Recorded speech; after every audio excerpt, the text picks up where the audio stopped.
Imagine this. It's a warm summer morning in the mid-1990s. A retired woman in her late 60s stands at her front door, staring at a check in her hand.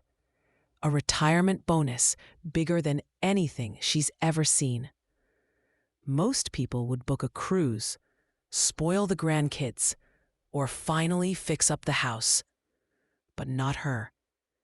Instead, she walks straight to the bank, cashes that check, buys the empty lot next door to her worst enemy, and orders 16 full-grown mulberry trees. Why? Because 30 years earlier, that same neighbor looked her in the eye, smirked, and said, "Fuck off." And for 3 decades, he made her life hell over one single tree. Today, you're about to hear one of the slowest, most patient, most deliciously calculated acts of revenge I've ever come across. A revenge that didn't involve yelling, violence, or police.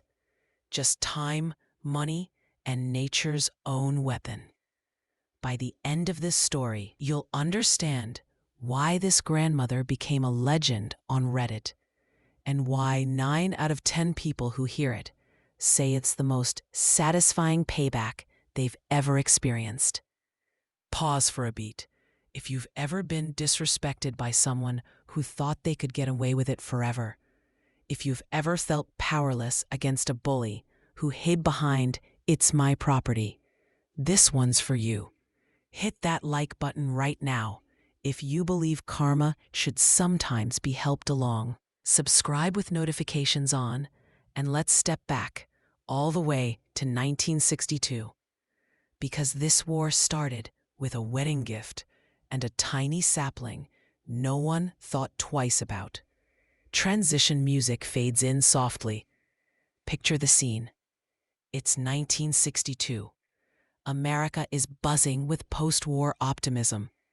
Young couples are moving into brand new suburbs, dreaming of the perfect life.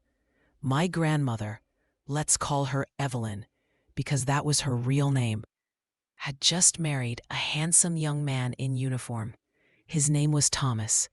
They were 22 and 21, madly in love and ready to build a future. Both sets of parents chipped in and surprised them with the ultimate wedding gift, a beautiful little house in a quiet, tree-lined suburb. White picket fence, green lawn, 2-car driveway, the whole American dream wrapped in brick and mortar. They moved in that fall, full of hope. Thomas shipped out for his next posting soon after, but Evelyn stayed to make the house a home. The neighbors seemed nice enough. On one side was an older couple who brought over cookies. On the other, a man named Harold. Harold was in his late 20s, single, worked some office job downtown. He kept to himself mostly, waved politely when he mowed his lawn. Nothing remarkable. Then, one weekend in early spring, Evelyn noticed Harold out in his side yard, digging a hole near the property line, right next to her driveway. He was planting a tree, a mulberry tree. At the time, Evelyn smiled. She loved trees, thought it would add shade, beauty, maybe even fruit for pies one day. She walked over, introduced herself properly, complimented his choice. Harold just nodded, barely looked up, and said, "It'll grow fast." Evelyn didn't think much of it. She had no idea she'd just witnessed the planting of a 30-year time bomb. Soft tension music creeps in. Fast forward about 15 years. It's now the late 1970s. Evelyn and Thomas have raised 2 kids in that house. The mortgage is almost paid off. Life is stable, comfortable. But that mulberry tree, it's no longer a cute sapling. It's a monster, 30 feet tall, branches sprawling in every direction, especially over Evelyn's driveway. And if you know anything about mulberry trees, You know they produce berries. Lots of berries. Dark purple, juicy, staining berries. Those berries attract birds. Hundreds of birds. And birds, well, birds gotta do what birds do. Every single day, Evelyn's cars and any visitor's car would get absolutely bombarded with purple bird poop. We're not talking a few droppings.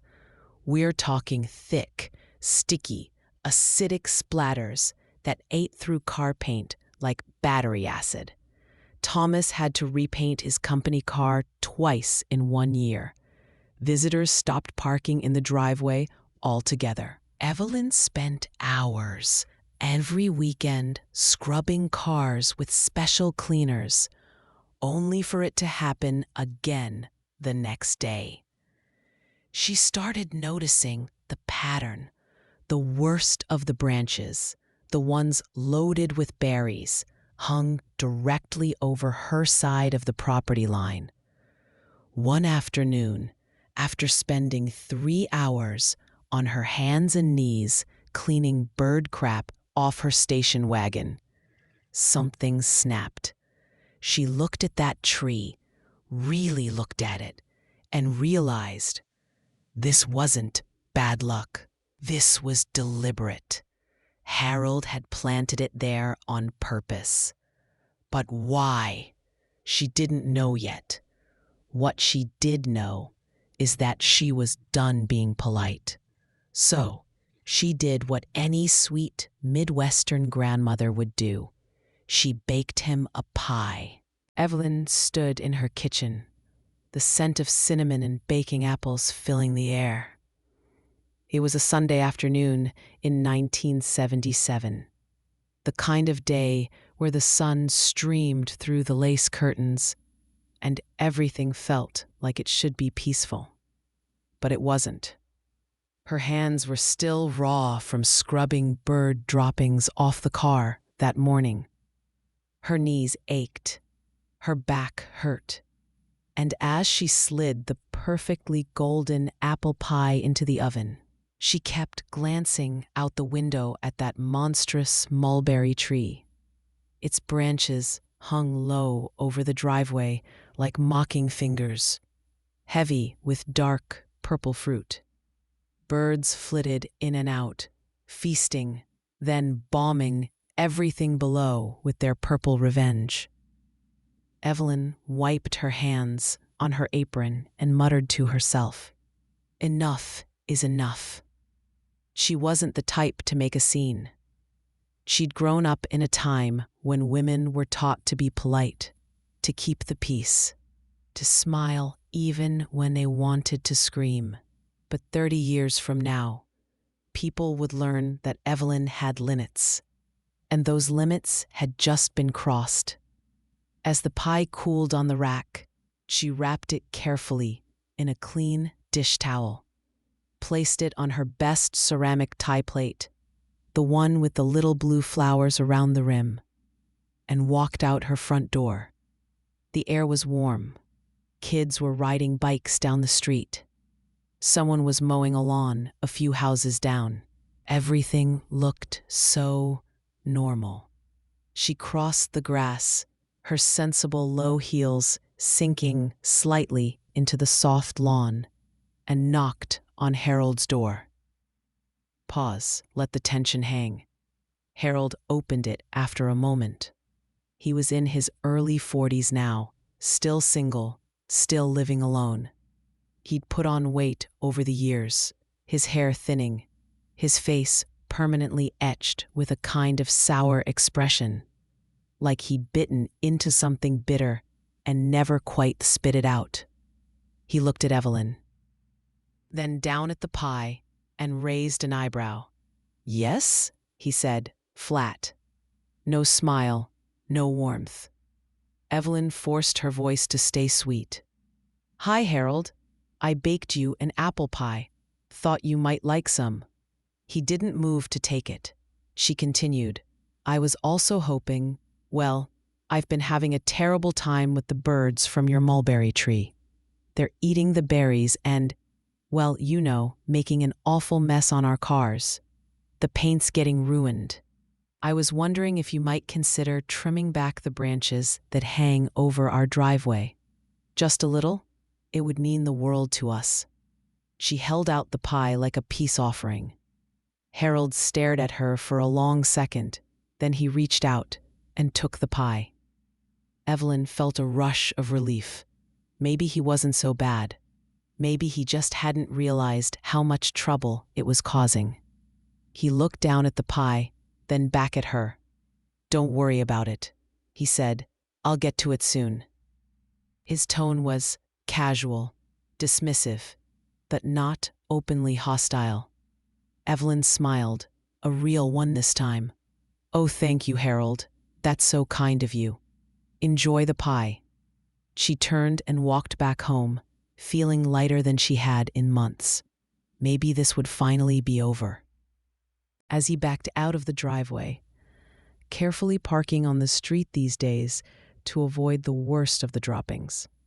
After he left, she made coffee, fed the cat, and stepped out to get the newspaper. That's when she saw it. On her front porch, right in front of the door, sat her ceramic pie plate. The pie was half-eaten, not neatly sliced and served. Half-eaten, like someone had taken a fork and scooped out chunks straight from the middle. And crawling all over the remaining crust and filling, ants. Dozens of them, hundreds, marching in perfect lines, feasting on what was left of her kindness. And tucked under the plate, weighted down by a small rock, was a note. Handwritten, block letters. "I changed my mind." That was all. No signature. Didn't need one. Evelyn stood frozen on her porch, the morning sun warm on her back, but ice running through her veins. Her hands started shaking. She picked up the plate, carefully, so as not to spill ants into her house, and carried it to the trash can. As she dumped it in, the ceramic cracked against the metal side. She didn't even flinch, but inside, something broke. Not the plate, her patience. She slammed the trash lid down harder than necessary. Cursing up a storm doesn't even cover it. Evelyn wasn't a big swearer. Not usually.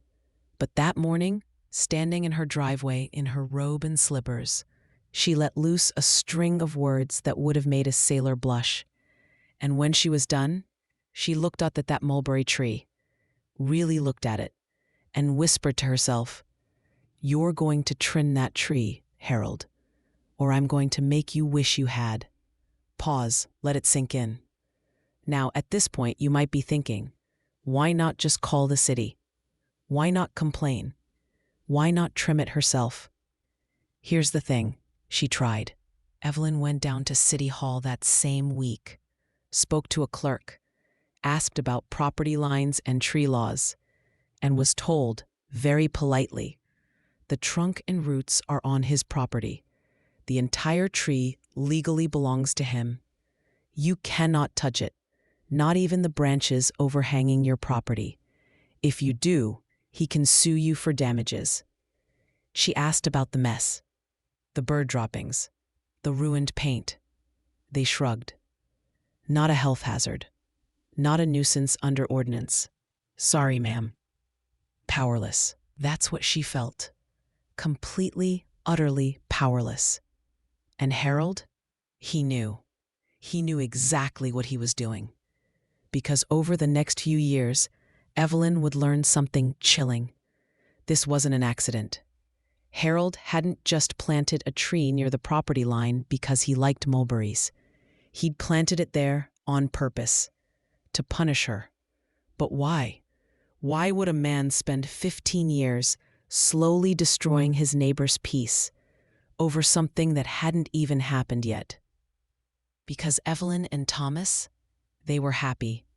They had a beautiful home, 2 healthy kids, a strong marriage, laughter in their house, barbecues in the backyard, grandkids on the way. Harold had nothing. No wife, no kids, no friends, really. He worked a dead-end job, came home to an empty house, drank beer on his porch and glared at the world. And one day, years earlier, shortly after they moved in, Thomas had made a joke, a harmless joke in Harold's mind, but one that festered. They'd been chatting over the fence. Thomas mentioned he was shipping out again soon. Harold made some comment about military guys always leaving their wives alone. Thomas laughed and said, "Yeah, but at least I've got a good woman waiting for me. Better than being stuck here alone forever, right?" It was meant as friendly ribbing. Guy talk. But Harold didn't take it that way. He smiled thinly and went inside. And the next weekend, he planted the mulberry tree. Right on the line. A living, growing, permanent screw you. Cruel. And for 15 years, Evelyn smiled through it. She asked nicely, again and again and again. Every summer, when the berries came, she'd bake something. Cookies, brownies, once even a cake, and bring it over. Each time, more desperate. Each time, Harold's response grew colder. "No, not my problem. Mind your own business. Fuck off." That last one, he said it to her face. In 1984, she'd knocked on his door in tears after a brand new car, a gift from Thomas for their anniversary, got absolutely destroyed with purple stains in one single night. She begged him, actually begged, "Please, Harold, it's ruining everything. Just trim the branches over the driveway. You don't even have to take the whole tree down." He stood in his doorway, arms crossed, smirking. "Fuck off, Evelyn," and closed the door. Long pause. She walked home that day with her head down. Thomas found her sitting at the kitchen table, staring at nothing. He asked what was wrong. She didn't tell him the full story, didn't want him doing something rash. He had a temper when it came to protecting her.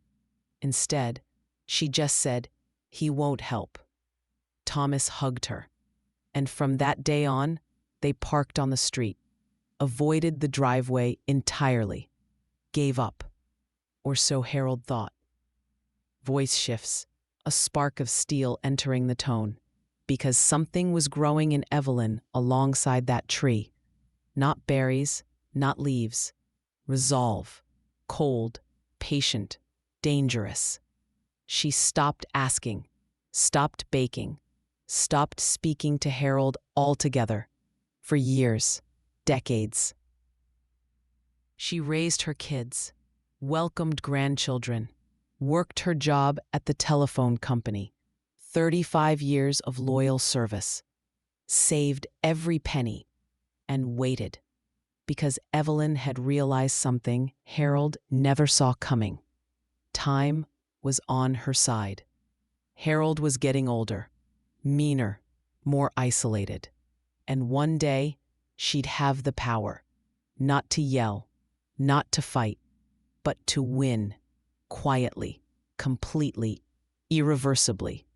And when that day came, Harold would learn what it feels like to be buried in the very mess he created. The years rolled on. The 1980s bled into the 1990s. Evelyn's children grew up, moved out, started families of their own. Thomas retired from the military, took a steady job locally, and the two of them settled into what should have been the golden chapter of their lives. Grandkids running through the yard on weekends, holiday dinners with the house full of laughter, Sunday drives in a shiny new sedan, always parked on the street, of course, never in the driveway, not once, because that mulberry tree was still there, bigger than ever, a sprawling, gloating giant, its roots cracking Harold's own sidewalk now, its branches scraping the side of his house during storms. Birds nested in it year-round, and every spring, when those dark berries ripened, the purple rain came down harder than ever. Harold's cars, he went through a few over the years, were just as stained as Evelyn's had been. But he never trimmed it, not a single branch. He'd built his weapon, and he was going to live with it, die with it, if that's what it took to keep winning. Evelyn watched him age. His hair went completely gray, then white. His stomach grew. His steps slowed. He still mowed his lawn, still sat on his porch with a beer in the evening, still glared across the fence if anyone looked his way too long. But something had changed in Evelyn. She wasn't the young bride anymore. She wasn't even the exhausted mother scrubbing bird crap off windshields in the August heat. She was 67 years old now. Her hair had silver streaks she wore proudly. Her hands were strong from decades of work. And her eyes had a calm in them that hadn't been there before. A calm that comes from knowing your moment is coming. Because in the spring of 1994, everything shifted. Evelyn had been at the telephone company since 1959, 35 years. She started as a switchboard operator when calls were still plugged in by hand. She watched the company grow, modernize, become part of the digital age. And she was good at her job, reliable, quietly brilliant, the kind of employee companies don't notice until they're gone. When retirement loomed, her supervisor called her into the office. "Evelyn," he said, "we want to do something special for you." They threw her a party, a real one, sheet cake, balloons, speeches. People she'd worked with for decades told stories about how she'd trained them, covered shifts without complaint, stayed late to help during storms when lines went down. And then they handed her an envelope. Inside was a bonus check, not a token gift, a substantial one. More money than she and Thomas had ever seen in one place outside their mortgage papers. 6 figures, enough to change things. Thomas wanted to take a cruise, maybe finally remodel the kitchen, put some away for the grandkids' college. Evelyn smiled, kissed him, and said, "I have an idea first." Voice drops lower, conspiratorial, like sharing a secret. She didn't tell him everything, not yet. She just said, "There's something I need to take care of, something long overdue." Thomas trusted her completely, always had. So he nodded and said, "Whatever you need, Ev." That same week, Evelyn drove downtown to the county recorder's office.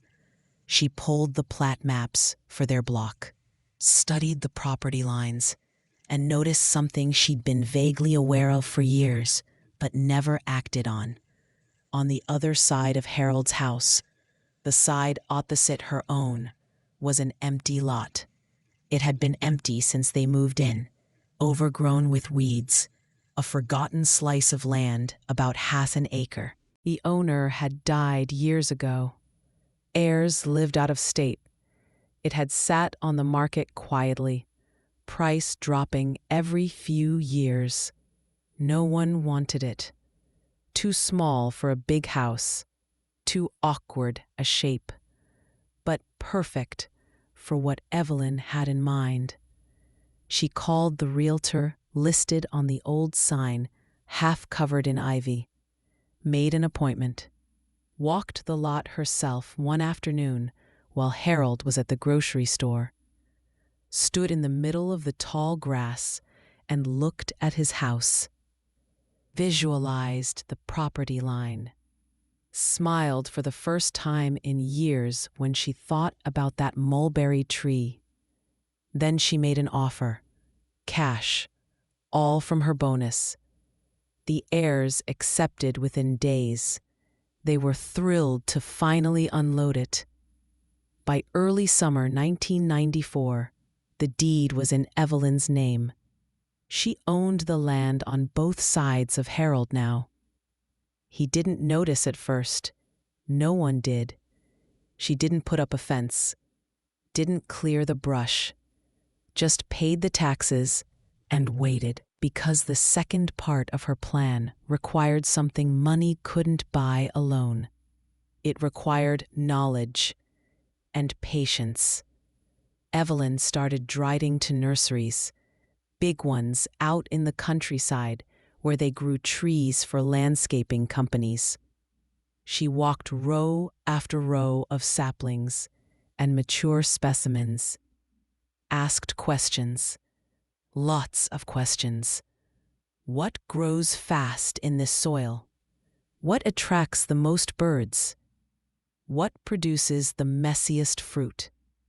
The nursery workers loved her. Sweet older lady. Clearly planning a big garden.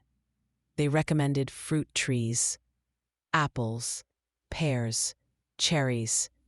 But Evelyn kept coming back to one section, the mulberry trees.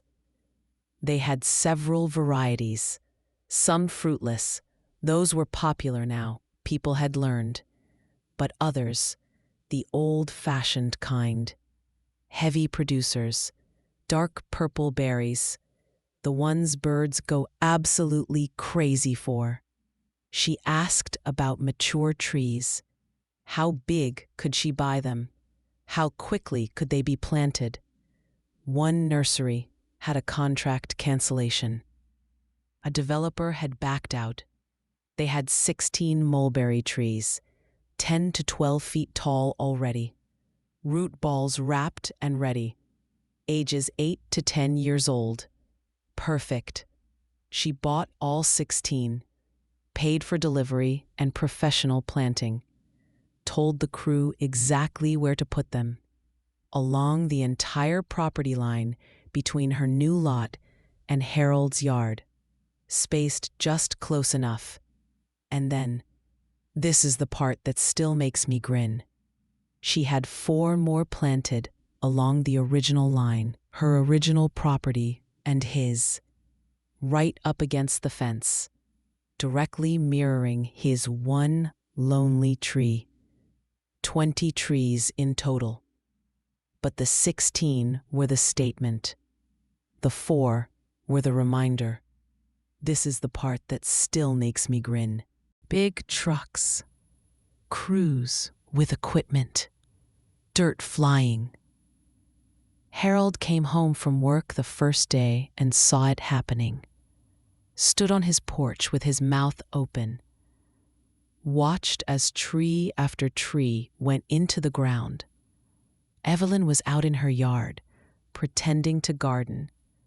She felt his eyes on her, didn't look up, not once. When the crew finished, the new trees stood in a perfect row, already tall enough to cast shade, branches reaching toward Harold's property like open hands, waiting. The nursery owner shook Evelyn's hand and said, "Ma'am, those are gonna fruit heavy in a couple years. You sure you want them this close to the house?" Evelyn smiled sweetly. "Oh, they're not for me," she said. "They're for the birds." He laughed, thinking it was a joke. It wasn't. Harold waited until the crew left. Then he stormed over. Actually stormed, as much as a man in his late 60s can storm. Banged on her door. Evelyn opened it calmly. He was red-faced. "What the hell do you think you're doing?" Evelyn looked at him with that same calm gaze. Planting trees on my property, Harold. That's 20 damn mulberry trees. You know what those do. Yes, she said quietly. I do. He sputtered. You're doing this to get back at me. Evelyn tilted her head. For what, Harold? He stared at her. Couldn't say it out loud. Couldn't admit that he'd spent 30 years waging war with one tree. That he'd returned her pie with ants. That he'd told her to fuck off. All he could do was bluster. You're crazy. You're a crazy old woman. Evelyn smiled. Small, quiet, serene. Maybe, she said. We'll see. And closed the door. Long pause. Let the weight settle. That night, Thomas finally got the full story. Everything. From the pie, to the note, to the decades of torment. He sat in his recliner, listening, jaw tight. When she finished, he was quiet for a long time. Then he said, Ev, why didn't you tell me? Because you would have done something stupid, she said. And I wanted to do something smart. He looked at her, really looked, and started laughing. Not a small chuckle. A deep belly laugh that brought tears to his eyes. When he caught his breath, he pulled her close and whispered, You terrifying, brilliant woman. From that day on, Thomas was all in.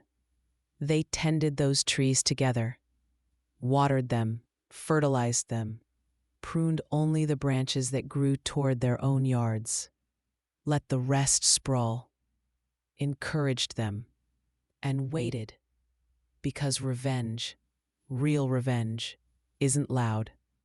It's patient. It grows. The first summer after planting, quiet. The 16 new mulberry trees were still babies in the grand scheme. 10 to 12 feet tall, sure, but their branches were thin, their fruit production almost non-existent. A few scattered berries here and there, nothing dramatic. Harold probably thought he'd dodged a bullet. He'd grumble occasionally when he walked past the new row, maybe mutter something under his breath about crazy old bat. But life went on. He still parked his old Buick in the driveway, still sat on his porch with that same bottle of cheap beer every evening, still glared across at Evelyn's house like it personally offended him. Evelyn and Thomas, they watered, they fertilized, they waited, patiently, like gardeners tending a slow-growing crop of justice. Year 2, the trees stretched upward, branches thickened. First real clusters of berries appeared, small, green, turning to red, and that deep, dangerous purple. Birds noticed. A few robins, some starlings. Nothing overwhelming yet. But Harold started parking under his carport more often. Smart move. Not smart enough. Year 3, 1997. This is when it began to get real. The trees hit their teenage growth spurt. Branches spread wide, reaching over the property line, like they were claiming territory. The berries came heavy that year, dark, juicy, dropping like tiny purple grenades onto Harold's driveway whenever the wind blew. And the birds, they came in waves, flocks of them, dozens, then hundreds on the good days. You could hear them from inside the house, that constant, cheerful chirping, turning into a full-on avian riot every morning at dawn. Here's what it looked like on Harold's side. A thick, mature mulberry tree, loaded with berries, branches drooping low over a car, and the hood, roof, windshield, absolutely coated in layer after layer of purple-white bird droppings, the kind that start as fresh splatters and bake into the paint under the summer sun. And now picture not one tree, but 17. His original monster, plus Evelyn's 16 new soldiers, all fruiting in unison. It wasn't just a mess. It was biblical. Voice lowers, almost whispering with dark delight. Harold tried everything at first. He bought bird feeders and put them in his front yard, hoping to distract them. The birds ignored the feeders and went straight for the free buffet in the trees. He strung up reflective tape, hung shiny CDs from branches, even tried those fake plastic owls. The birds treated them like decorations. One morning, Evelyn watched from her kitchen window as Harold stood in his driveway, hose in hand, angrily blasting his car clean, only for 3 more birds to swoop in and immediately redecorate it while he was still spraying. He threw the hose down, stomped back inside, slammed the door so hard the store door rattled. Evelyn just sipped her coffee, smiled into the mug, and kept watering her trees. Voice picks up pace slightly, excitement building. By year 4, the damage was undeniable. Harold's Buick, the dark blue paint, was now a mottled mess of purple stains, white bird lime etched into it like acid burns. Spots where the acid had eaten through the clear coat, leaving dull patches that would never shine again. He had it repainted once, cost him over $2,000. 2 months later, same problem. Worse, actually, because the trees were bigger now. More berries, more birds. ... More everything. He stopped parking in the driveway altogether, moved the Buick to the street, just like Evelyn and Thomas had done for decades. But the street wasn't safe either. Branches from the end trees reached out far enough to drop fruit and attract birds overhead.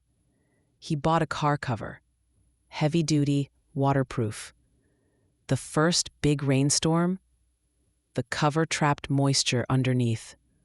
Mold spots, mildew smell. Had to throw it out after 1 season. Harold started looking tired. His shoulders slumped a little more when he walked to the mailbox. His evening beer sessions on the porch grew shorter. He'd sit there, staring at the row of trees like they were personal enemies, and they were. Evelyn never said a word to him, not one. She didn't need to. The trees were speaking for her, loudly, every single day. Then came the breaking point. It was late summer, 2000. A heat wave had baked the berries extra juicy. The birds were frenzied. Harold had visitors that weekend. His sister and brother-in-law from out of town. First time in years anyone came to see him. He was trying to put on a good face. Clean car, mowed lawn, fresh shirt. They pulled up in their nice silver sedan, parked in the street, because the driveway was, well, you know. After dinner, they all stepped outside for some air. And that's when it happened. A massive flock descended, like something out of a horror movie. Dozens of birds at once. They hit the trees hard. Berries dropped, and then the bombardment. The sister screamed as the first splatter hit her blouse. The brother-in-law's shoes got it next.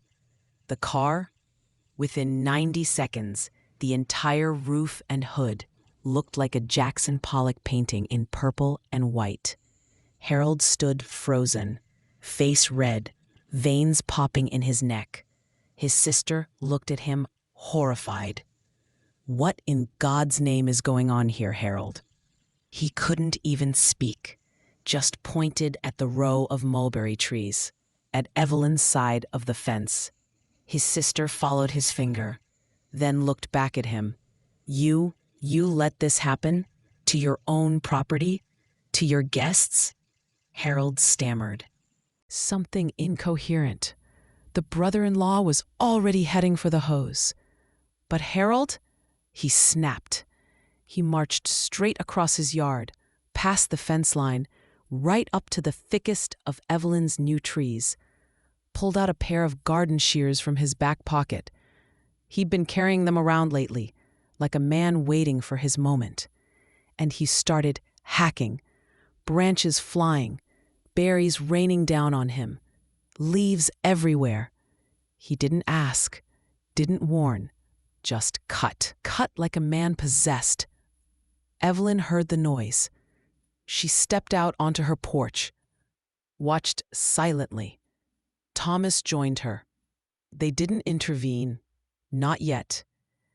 Harold kept going until he'd butchered 4 of the largest branches overhanging his property, sweating, breathing hard. Then he threw the shears down and stormed back to his side, looked up at Evelyn. For the first time in years, he spoke directly to her. "You happy now, you old witch?" Evelyn didn't answer. She just turned, walked inside, and picked up the phone. Voice slows dramatically. "This is the turn. Because here's the thing Harold never understood. Those trees, they were on her property. Every inch of trunk, every root ball, every branch, even the ones that reached over his side. He had just committed vandalism, criminal mischief, destruction of property. And Evelyn? She had pictures. She'd been taking them quietly for years, documenting the growth, the fruit, the birds, the mess on his side. And now, the fresh cuts, clear as day.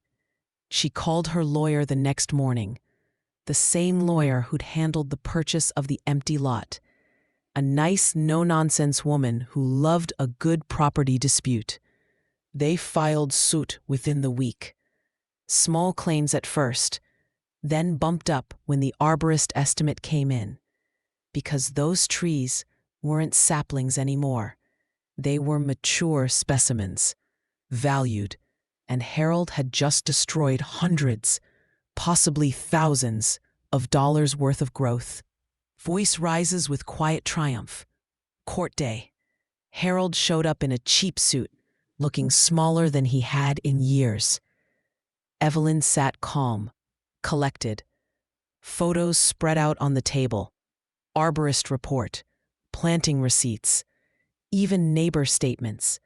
People who'd watched the saga unfold over decades and were more than happy to confirm Harold's original tree had been the instigator. The judge, a woman in her 50s with a no-nonsense stare, looked at the evidence, looked at Harold, asked him one question. "Did you have permission to cut those branches?" Harold opened his mouth, closed it, swallowed. "No, Your Honor." The ruling was swift. Harold was ordered to pay, not just replacement cost, a markup, because the trees had taken 6 years to reach maturity. Compensatory damages for the loss of aesthetic value and privacy screening. Punitive, because the act was willful. Total? Just over $11,000. Cash. Within 30 days. Harold left the courtroom looking like a man who'd finally realized the war he started had been lost a long time ago. And Evelyn, She walked out into the sunlight, took a deep breath, and for the first time in 38 years, she parked her car in the driveway, just because she could. The check cleared 30 days later, $11,427, deposited straight into Evelyn's account. She didn't spend a dime of it on herself. Not yet. Instead, she called the same nursery crew that had planted the original 16, told them she needed replacements for damaged branches and upgrades, because over the 6 years since planting, those trees had thrived. They weren't just surviving, they were dominating. Some now 25 feet tall, trunks thick as a man's thigh, canopies so dense they created a living wall along both sides of Harold's property, a green fortress of leaves and fruit. The crew came back, replaced the butchered limbs with careful grafting, added supports, fertilized deeply. And Evelyn? She stood watching, coffee in hand, as the workers finished.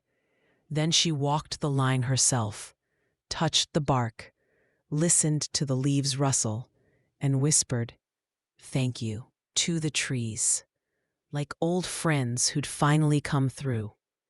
Here's what that row looked like now: a thick, impenetrable hedge of mulberry trees, berries hanging heavy like nature's own curtain closing on Harold's world. And close up, branches absolutely dripping with ripe purple fruit, ready to feed an army of birds. Harold paid. He had no choice. The judge's order was clear. But paying the money? That was just the beginning. The real price came every day after, because the trees didn't stop growing. The berries didn't stop falling. The birds, the birds multiplied. By 2001, Harold's yard had become a permanent avian buffet. His driveway, when he dared park there, looked like this: purple splatters baked into every surface, acid-eating paint, stains that no power washer could fully remove. He sold the Buick eventually, bought a cheaper car. It suffered the same fate. Harold stopped inviting anyone over. His sister never came back. Neighbors talked, not loudly, but in quiet conversations over fences. That poor man, living in his own mess. They didn't know the half of it. They didn't know about the pie, about the decades of cruelty. They just saw a grumpy old man reaping what looked like bad luck. But Evelyn knew, and Thomas knew, and every summer, when the berries peaked, they'd sit on their porch swing, watch the birds flock, listen to Harold curse from his side, voice muffled now by the thick wall of leaves. Picture Harold like this, red-faced, pointing angrily at the sky, at the trees, at nothing he could control anymore. He tried one last time to fight back. In 2003, hired a tree service himself, professional crew, told them to trim every branch overhanging his property, all of them. The crew showed up, looked at the trees, looked at the property line, then asked to see proof it was okay. Harold blustered, said it was his right. The crew leader called Evelyn, politely. She answered from her garden. "No," she said calmly, "not without my permission, and you won't get it." The crew packed up and left. Harold stood in his yard, screaming at them as they drove away. Evelyn just watered her flowers, smiling peacefully, like this. Thomas passed in 2008, peacefully, in his sleep, at home. Evelyn buried him with full military honors. The whole neighborhood came to the funeral. Even some people who'd only heard the stories. Harold did not attend, but Evelyn didn't care. She'd won long before. After Thomas was gone, the house felt quieter, but not empty. The grandkids visited more. Eat grandkids now, too. They played in the yard, picked berries from the lower branches, the ones on Evelyn's side, made pies together, laughed, and Evelyn, she kept tending the trees every year, right up until 2015, when Harold's house went up for sale. He'd moved into assisted living, health failing, alone. The realtor listed it fast, needed quick sale, but buyers came, looked at the yard, saw the trees, heard the birds, smelled the faint, sweet rot of fallen berries, and walked away. One after another, price dropped, again and again. Finally sold in 2017 for less than half what it was worth in the 90s. New owners, young couple, tore down Harold's old fence, planted grass, tried to make it nice. But the trees, still there, still fruiting, still winning. Evelyn watched from her window, never said a word to the new people, just kept her side, perfect, driveways spotless, because the branches on her original side had been carefully trained away years ago. She parked there every day, right where the war began. Harold passed in 2019, quietly, no obituary, no service anyone knew about. Evelyn heard through a neighbor. She sat on her porch that evening, looked at the trees, now massive, ancient guardians, and for the first time in 57 years, she felt something like peace. Not joy, not triumph, just balance. The scales had finally evened, because justice, real justice, doesn't always come with banging gavels or dramatic confrontations. Sometimes it comes with patience, with growth, with time. And sometimes it comes with 16 mulberry trees. Voice softens, thoughtful pause. The original Reddit post ends with the court win. But the real story, it lived on for decades, in the shade of those trees, in the silence after the birds flew home for the night, in the knowledge that one woman, kind, quiet, underestimated, refused to let cruelty win, and didn't. Let's pause the timeline for a moment, because if you've made it this far, and I know many of you have, feeling every second of Evelyn's quiet war, you're probably wondering the same thing I did when I first heard this story. Why does this one feel so perfect? Why does it satisfy something deep inside us, something primal that most revenge stories only scratch the surface of? I've narrated hundreds of these: petty revenges, nuclear options, workplace takedowns, family betrayals. But this one is different. And it's not just because it took 38 years. It's because Evelyn's revenge taps into emotions we all carry, but rarely get to see validated so completely. Let me break it down for you. First, the injustice. Harold didn't just inconvenience Evelyn. He weaponized something innocent, a tree, into a tool of slow psychological torture. He planted it deliberately, knowing it would grow into a nightmare. He returned her kindness with cruelty, that half-eaten pie crawling with ants, the note, "I changed my mind." Imagine that. You reach out, vulnerable, offering peace, and someone slaps it back in your face with contempt. That's not just rude, that's soul-crushing. It makes you feel small, powerless, invisible. And for years, decades, Evelyn carried that.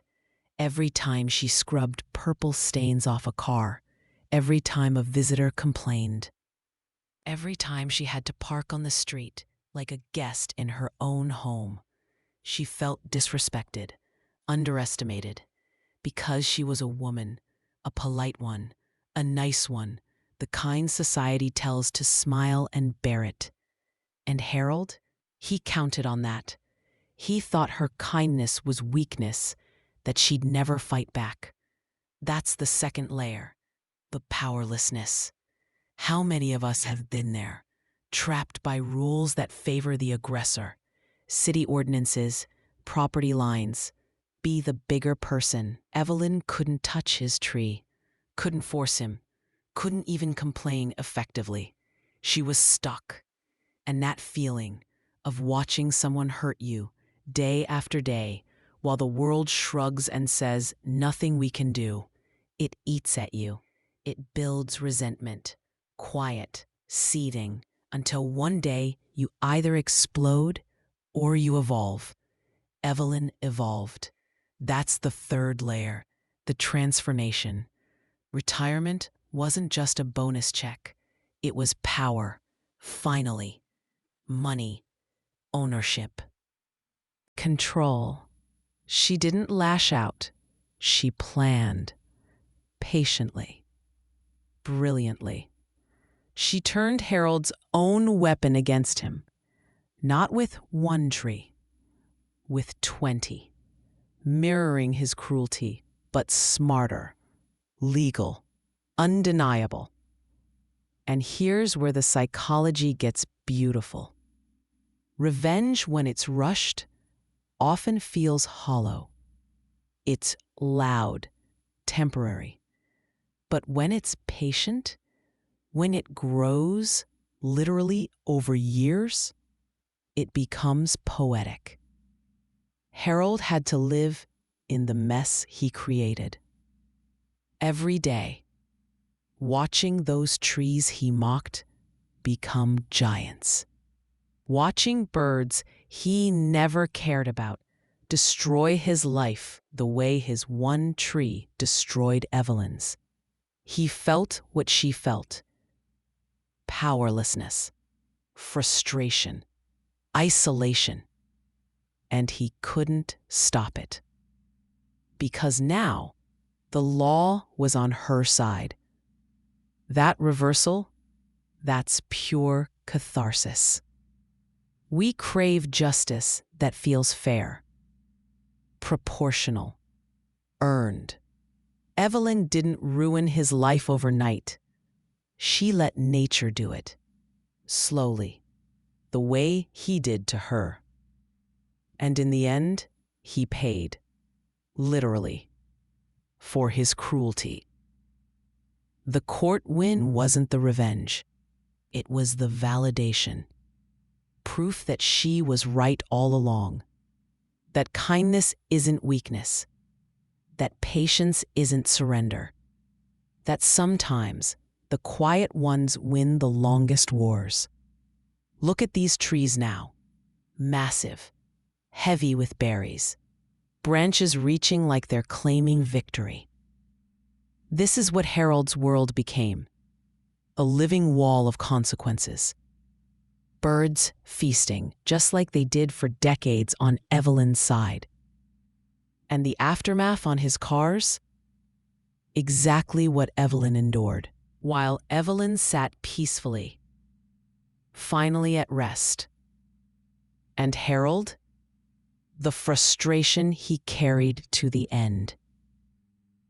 This story went viral on Reddit for a reason. The original post, told by Evelyn's grandchild, exploded. Tens of thousands of upvotes. Top of r/pro revenge. Comments flooded in. This is the most patient revenge I've ever seen. Grandma is a legend. Karma served ice cold, over decades. People shared their own stories of neighbor hell, of feeling powerless, of dreaming about this kind of justice. Because deep down, we all want to believe that cruelty doesn't win forever. That the quiet, kind ones can outlast the bullies. That time can be a weapon for good, too.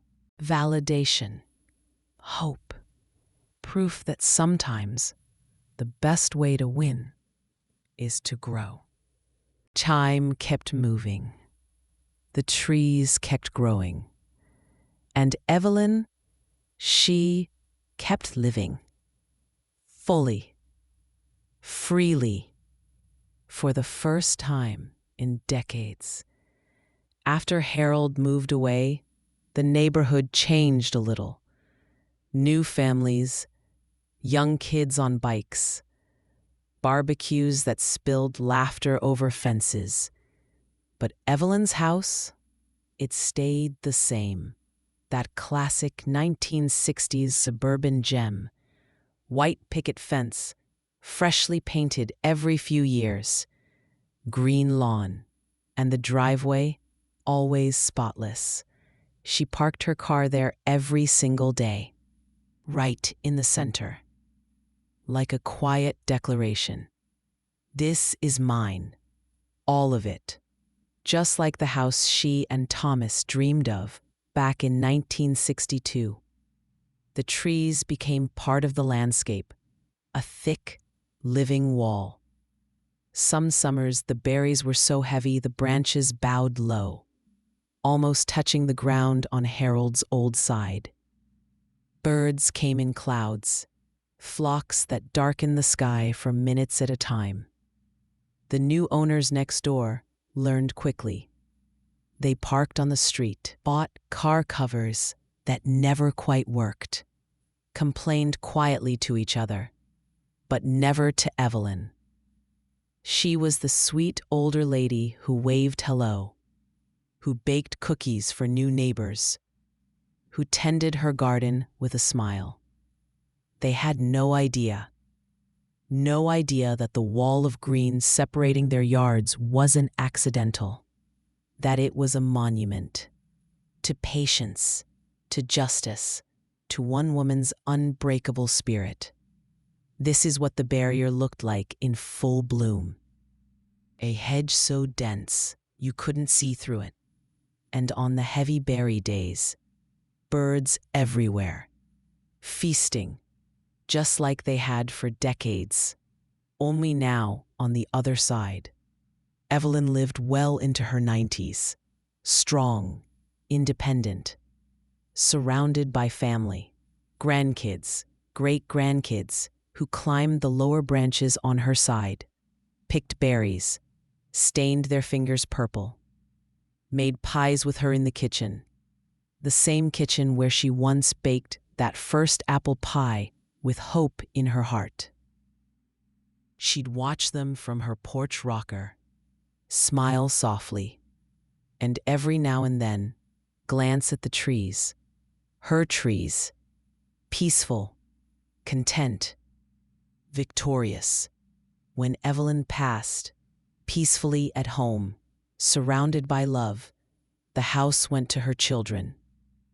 Then, eventually, to her grandchild, the one who posted the story on Reddit back in 2014. The post that started it all. It blew up.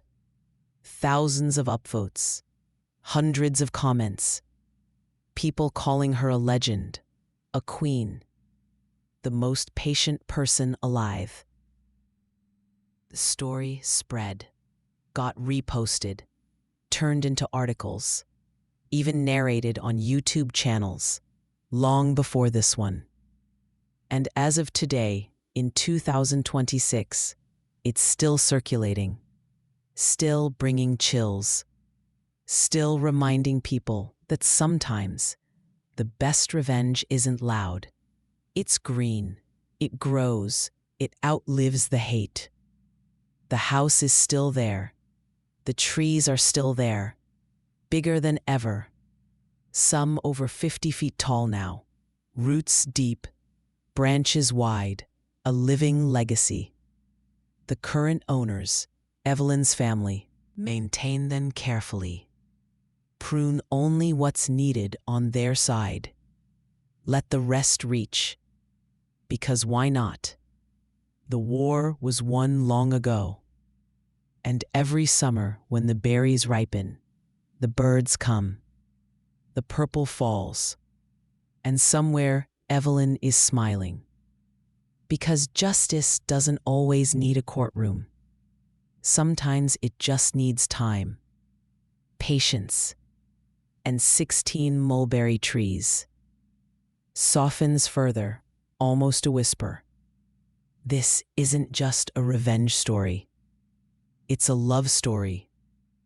To fairness, to resilience, to the quiet strength of people who refuse to be broken. Evelyn never raised her voice, never broke a law, never wished harm. She just grew. And in growing, she won. Completely. Beautifully. Forever. So what can we actually take from Evelyn's story? Not just the chills of revenge, not just the satisfaction of seeing a bully buried in his own mess, but real, practical lessons. Lessons that can change how we handle the heralds in our own lives. Because let's be honest, we all have one. Maybe it's a toxic coworker who undermines you, a family member who dismisses your feelings, a neighbor, a boss, an ex, someone who makes you feel small, powerless, disrespected. And in those moments, the temptation is to react, to yell, to fight fire with fire, to demand justice right now. But Evelyn, she teaches us something deeper, something more powerful. Lesson 1. Patience isn't passive, it's strategic. Look at these images of growth over time. Tree rings telling decades of quiet strength. Each ring a year of enduring storms, droughts, winters. Each ring making the tree stronger. Evelyn waited 38 years. Not because she was weak, but because she knew rushing would give Harold the reaction he wanted. By waiting, she gained power, money, property, maturity in those trees. She turned time into her greatest ally. In your life, when someone wrongs you, ask, can I outlast this? Can I build something, skills, savings, evidence, support, that turns their weapon against them later? Patience gives you options anger never will. Lesson 2. Document everything, quietly.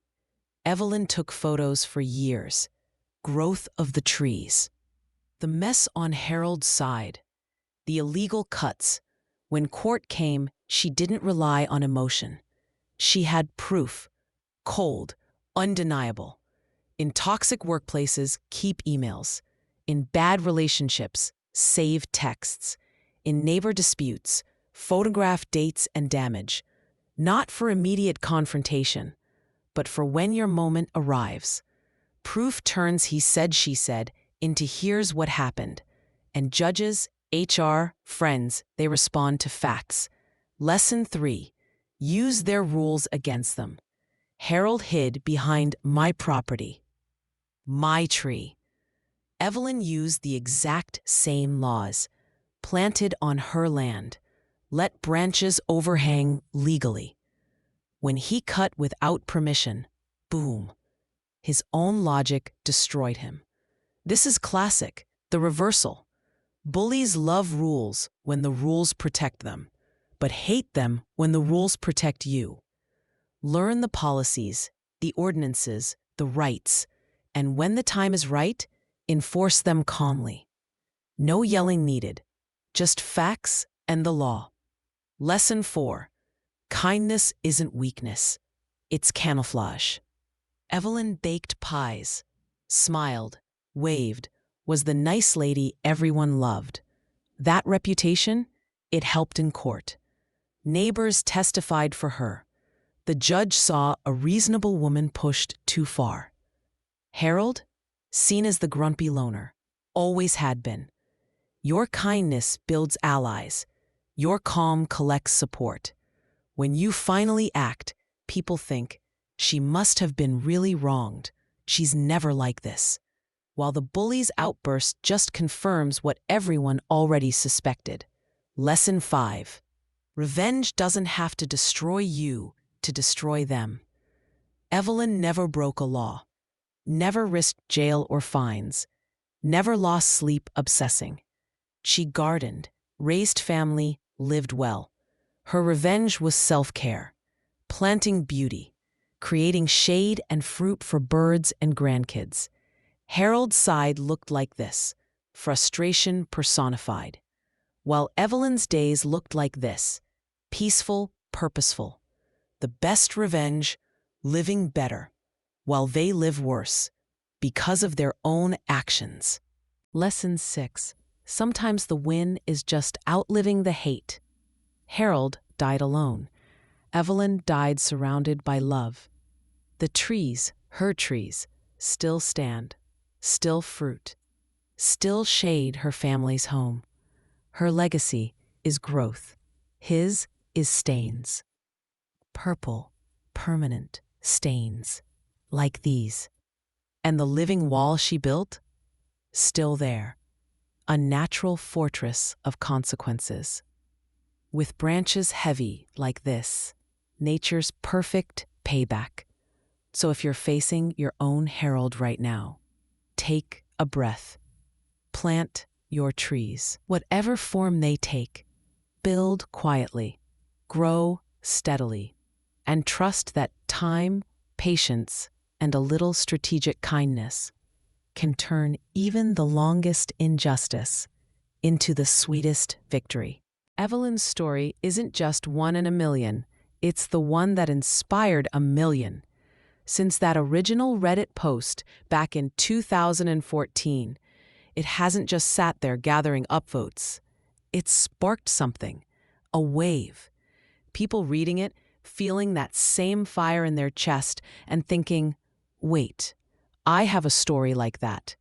Or my grandma, my dad, my neighbor. And suddenly, the comments flooded with similar tales. Long-term, patient, nature-fueled revenges. The kind where someone plants something innocent, and years later, it becomes a living nightmare for the person who deserved it. Because Evelyn proved it works, and the internet loves proof. Let me share some of the best ones that echo her genius. First, the one that's basically Evelyn's spiritual successor. The bamboo revenge. A guy had a neighbor who installed a super bright security light that shone directly into his bedroom. Ruined his stargazing. Ruined his sleep. He asked nicely, turn it down, angle it away, anything. Neighbor laughed, said it was for security, and refused. So the guy did his research, discovered running bamboo, the invasive kind that spreads like wildfire underground. He planted a thick row right along the property line. Fast-growing, dense, impenetrable. Within a few years, it created a natural wall taller than the fence, blocked the light completely. Here's the sweet part. Running bamboo doesn't stop at property lines.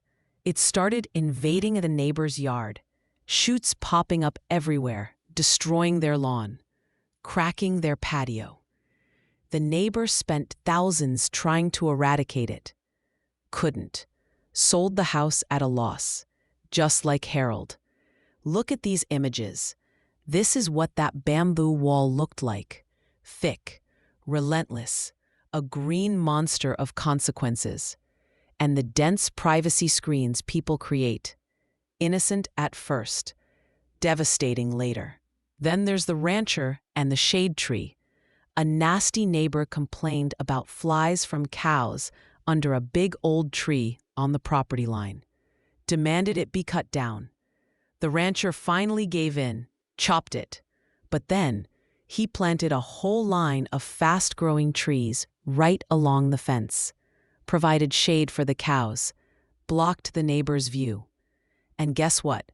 Those new trees attracted even more birds, more problems. The neighbor went nuts. But it was all legal. All on the rancher's side. Pure patience. Another one, the concrete fence guy. Neighbors kept cutting corners, literally driving over his wooden fence to shortcut through his yard. Destroyed it multiple times. He warned them. They laughed. So he replaced the wooden fence with poured concrete posts and heavy panels. Next time they tried their shortcut, crashed into it, wrecked 8 cars over the years. Insurance wouldn't cover intentional damage. They finally stopped, sold the house. Classic escalation. And the overgrown property line disputes. These hit close to Evelyn. Neighbors fighting over trees that lean, roots that spread, branches that block light. Like this pensioner's home plunged into darkness by a neighbor's massive overgrown tree, or privacy lines cut down illegally, people planting to spite or to reclaim, and the quiet heroes, elderly gardeners, just like Evelyn, patient hands planting seeds of tomorrow, tending with love, waiting for growth. These stories, they're everywhere now, because Evelyn showed us it's possible. That you don't need to scream, you don't need to fight dirty, you just need to plant and wait and let nature and time do the rest. Thousands of people have shared their own versions, inspired by one quiet grandmother who refused to let cruelty win. Her legacy isn't just those trees still standing tall. It's in every person who reads her story and thinks, maybe I can play the long game, too. We've walked this long road together. From a hopeful young bride in 1962 to a heartbroken woman staring at a half-eaten pie crawling with ants, to a quiet retiree cashing a bonus check and buying an empty lot no one else wanted, to a grandmother planting 16 mulberry trees while her enemy watched in disbelief, to the slow, relentless, beautiful unfolding of justice over decades. And now, here we are, at the end. But really, this story doesn't have an end, because Evelyn's trees are still growing. Her family is still living in that house.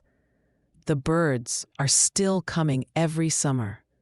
And somewhere out there, someone who felt powerless yesterday is reading this story today and deciding for the first time to play the long game. That's the real victory. Not the court settlement, not Harold's stained cars or his crumbling property value.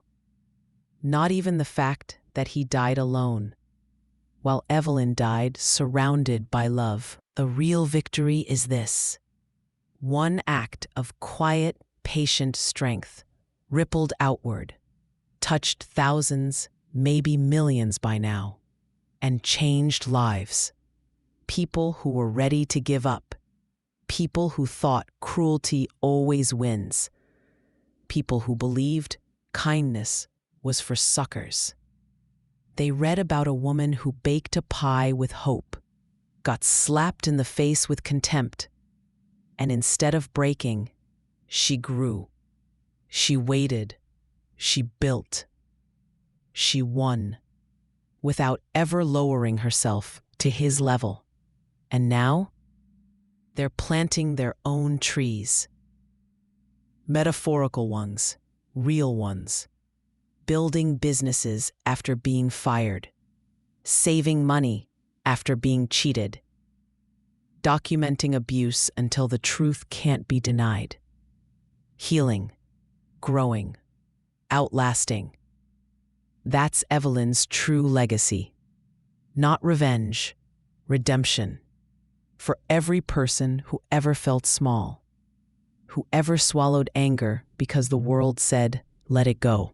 Whoever smiled through tears because fighting back felt impossible. She proved it's not impossible. It's just slow. Sometimes 38 years slow. But slow doesn't mean never. Slow means stronger. Roots deeper. Branches wider. Fruit heavier. Look one last time at what she built. This living wall, 50 feet tall now in places, thick as a fortress. Berries hanging like dark jewels, ready to fall exactly where they're needed most. The quiet peace of her porch, where she sat in her final years, watching grandkids play under shade she created. And the kind of woman she was, calm, strong, unbreakable. So if you take nothing else from this story, take this. You are stronger than you think. Your kindness is not weakness. Your patience is not surrender. And time is on your side if you let it be. Plant your trees, water them, protect them, and one day, maybe not tomorrow, maybe not next year, but one day, you'll sit in the shade you created, while the people who tried to break you live in the mess they made. Evelyn did, and so can you. Long pause, let the silence settle. Thank you for walking this journey with me, for feeling every moment of frustration, every spark of hope, every wave of satisfaction. This story, Evelyn's story, is one of the most powerful I've ever told, and I know it's one you'll carry with you. If it moved you, if it gave you chills, if it made you believe again in quiet justice, then do 3 things for me right now. First, hit that like button. Let's get this story to every person who needs to hear it. Second, drop a comment below. Tell me, what's the longest game you've ever played for justice? Or who in your life deserves to hear this story? Third, subscribe and turn on notifications, because every week we uncover more real-life legends, just like Evelyn. People who turned pain into power, injustice into triumph. You don't want to miss the next one. Thank you again, from the bottom of my heart, for spending this time with a grandmother who refused to be broken. Now go out there. Be kind, be patient, and when the moment comes, grow. I'll see you in the next story.